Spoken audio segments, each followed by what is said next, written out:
Okay. All right. So here's what we have today. We're talking about managing a household now. So we're in the second chapter, which is actually chapter 4. Okay. So we're jumping to I said we jump around quite a bit. We're jumping to chapter 4. It's managing a household. Where's that?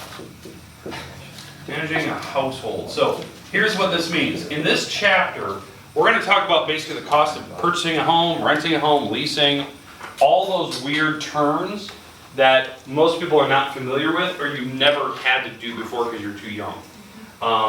Renting a home is probably the thing you guys will do first because obviously when you go to college or you go to secondary,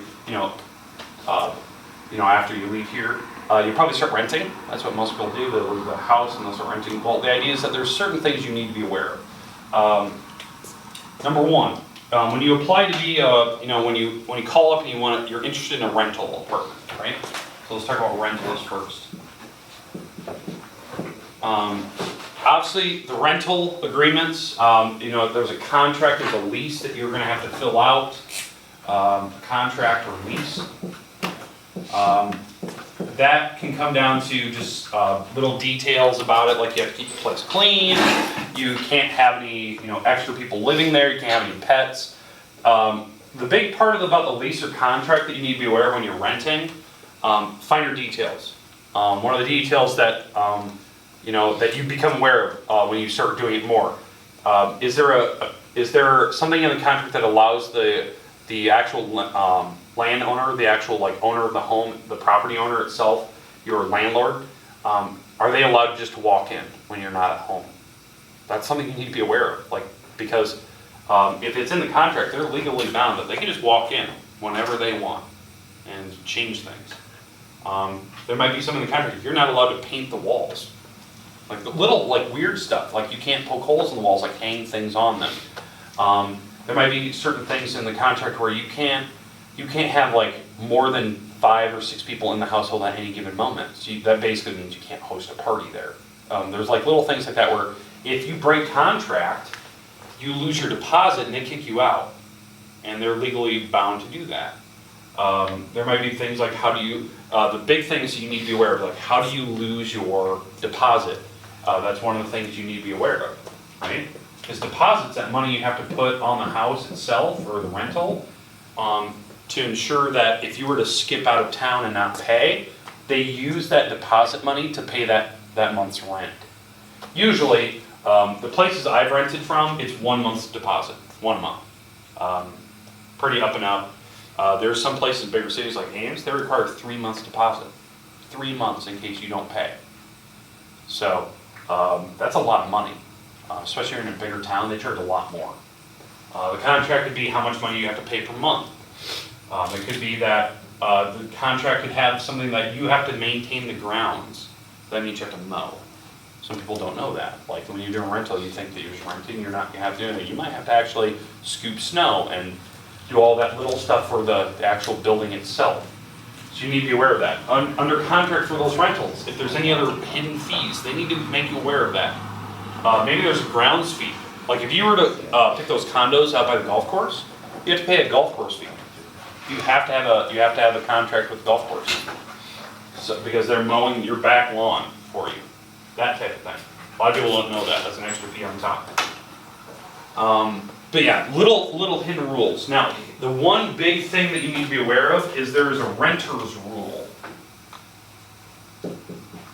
Renter's rule. So when you're calling and you're applying, okay, you're applying to be a renter for a certain apartment. You do not have to give them your social security number. In fact, don't do that. They don't need to know your social security number. In fact, they don't need it for any reason. The one thing that they do need to know is they do need to know where you're employed. So you need to be employed for them to rent. Because what they do is it's this renter's rule for how much you can afford, basically.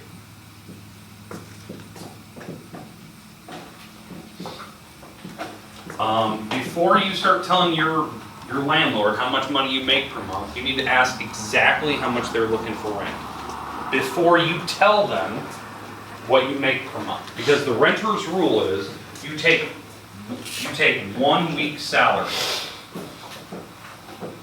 1 week's salary, and that's what you can afford at max. That's how they can deny you rental. If your 1 week salary is not as much as the actual apartment you're renting, you cannot rent that apartment. You should not rent that apartment. To give you an idea, like there's some basic student housing in Ames, Iowa, in College of Ames, that the rent is like $1,700 a month. Who makes that in 1 week? Like, no one in their right mind would make that in a week. That's a lot of money. That is not a place you want to rent from. 1 week salary. So if you know how much money you make in a month, let's say you're making $1,500 a month. That's a lot of money, but let's say you're making that a month on a student paycheck basically. You're working some type of job that you're getting paid $1,500 a month. Here's what you do. You figure out how much money you make per year. So, what do you make per year if you're making $1,500 a month? They're bothering me. Okay. Then, hey, Eric, move. Gentlemen, if you want to stay in the room, you're going to knock it out real quick. I'm not in the mood today. So. Give me myself back.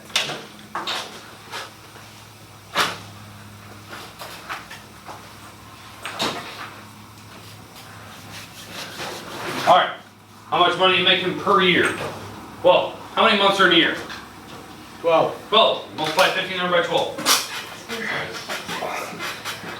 Okay, this is what you're making per year, right? So, $1,500 per year,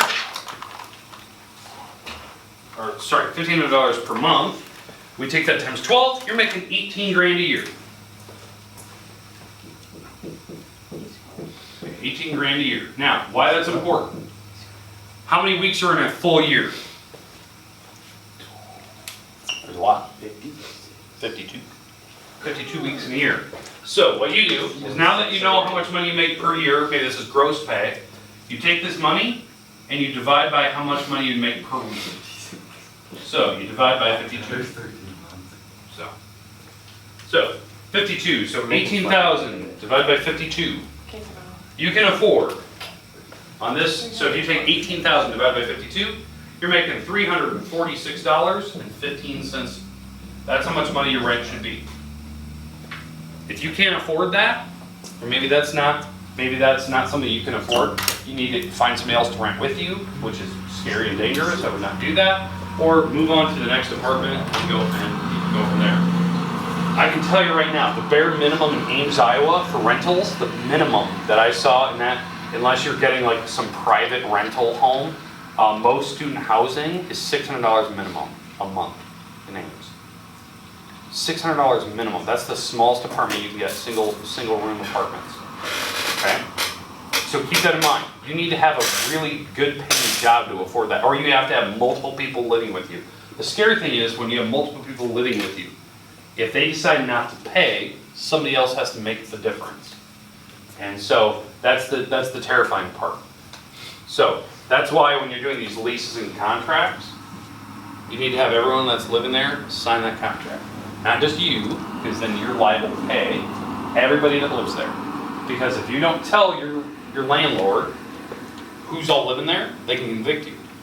They can kick you out. Because it's part of the contract, maybe you can only have yourself living there.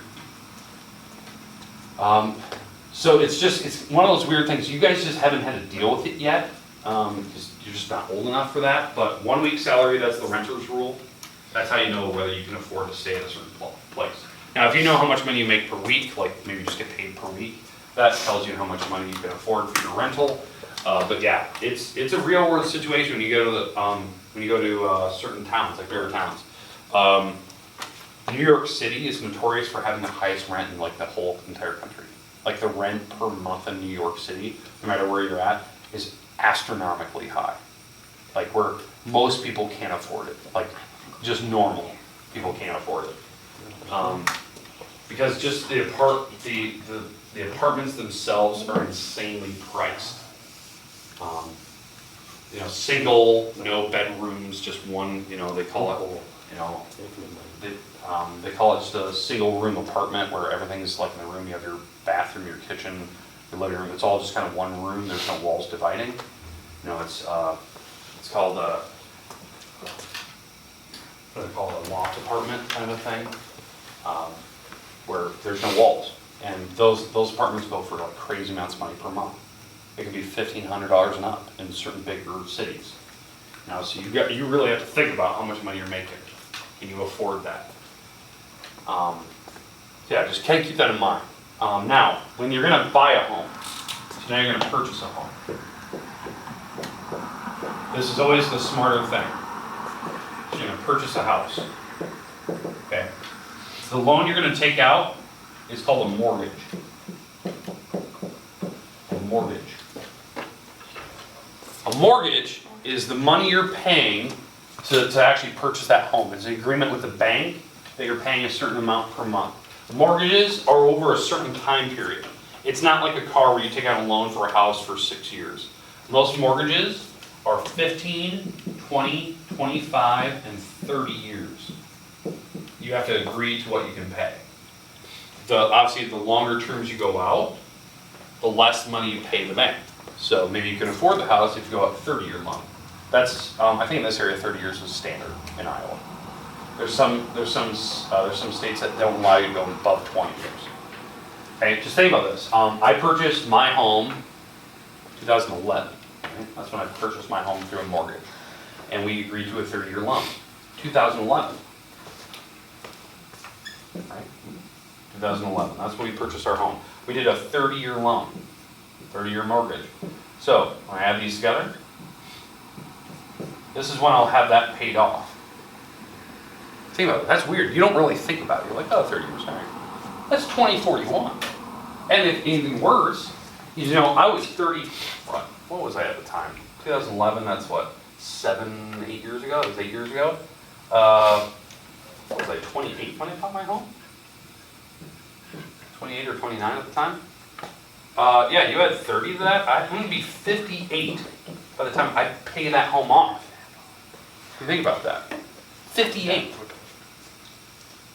So that gives you an idea of like when you're going to actually pay off that home. Now, why this is a better idea? Because most people get scared at those numbers. When I tell you the numbers, geez, 2041. And that was, 8 years ago. You get money back when you purchase a home. It's an actual investment. It's not like rental. When you're renting a home, when you're paying this amount of month, amount of money per month, you're not getting that back ever. It's gone. It's going to the landlord and they spend that. They're paying, the property tax. They're using it for their own income, that type of thing. That's why being a landlord is kind of nice. It's profitable because you're always getting steady paychecks as long as you have somebody living there that's reputable, that actually makes money. You'll get a slow paycheck so you can buy other properties. But the idea is on a mortgage, you're paying that money, and eventually when you sell that home, if you're going to sell it, your goal is to sell it for what you agreed that mortgage price should have been. That way you get all your money back and you pay nothing to live there. Or potentially, better yet, you sell it for more money than what you paid. So now you're making profit. So they're paying you to stay in that home. That's the good news. That's something that you don't really think about. You're not throwing away money when you purchase a home, as long as it's a quality home near a good neighborhood and you can resell it. You'll make money on it. It's a money-making adventure. That's why real estate agents, realtors, make a lot of money. It's profitable. Homes usually don't go down in value. Cars do. Cars are terrible and appreciate. But houses only go up. Land is limited. So the prices of homes go up. As long as you're maintaining the home, don't get me wrong, you let the home go you let the home go, or you let it kind of rot out and let those siding go and the roof get, you'll lose money on it. But in the long run, it is a profitable making adventure. So it's one of those things it's a quality thing to do. Especially right now, I think the interest rates on homes are actually pretty decent. So if you're really considering, maybe it might be cheaper. So get this. 8 years ago, when I decided to purchase a home here in Garner, it was cheaper for me to buy a home in Garner than rent in Clear Lake. Wrap your head around that. The rent in Clear Lake, in the apartment we were in, was more expensive than me paying a mortgage for a home I own in Garner. And the home that I'm purchasing in Garner is a nice home. It is. It's big, it's got a lot of rooms, it's got a huge garage. And the place I had in Clear Lake was a 2-bedroom apartment that didn't even have a garage on it. And I'm paying less per month to own the home, and I'll get that money back. So it's one of those things like you don't think about it. Now, there is a rule for purchasing a home. So the actual rule is you take your salary. You take your salary and you take it times 2.5. Okay, this is the banker's rule. So banker's rule. You take your salary you make per year, you take it times 2.5, and that's the agreement price that they'll loan you to purchase a home. So the idea is that when I was making, let's say $35,000 a year, you take that number times 2.5, and that's the money the bank would agree to loan me to go purchase a home. They will not go over that. So they want to know exactly how much money I make per year. Not net pay, gross pay. Because then they know what they can loan me. Okay? It's one of those things, it's kind of like the renter's rule. It's an unwritten rule, even though we call it a banker's rule, that helps you estimate how much money should you actually take out to purchase a home. Right? That's why I'd be denied if I tried to apply for a home on the lake. They look at how much money I make per year. I take it times 2.5, and they're like, yeah, the house is worth way more than that. I can't get that home. Because they know how much money it's going to be per month, and I can't make that purchase. And the worst part is you got to pay taxes, right? So you got to pay taxes on the property you live on. So taxes go up and down every year. To give you an idea, there's a property on the lake. It's on North Shore. It's right next to City Park. It's a really big home. It's right next to the seawall. It's pretty close. They pay $20 grand a year in taxes. $20 grand a year in taxes just to have that house sitting on that grass lot. And then they're still paying their mortgage on top of it. $20,000 for just that. I only make $35,000 a year. And that's gross pay, right? I make more than that now, but gross pay. That means I would have to save like every penny just to pay for the taxes. Not even to buy food, not to buy gas, not to pay for the electricity or internet. Like, just to pay for the taxes. So, like, there's little things you gotta think about. Okay, do we understand the 2 rules though? We're done for today. Easy peasy. That's all I want to do today. Hi, Paul.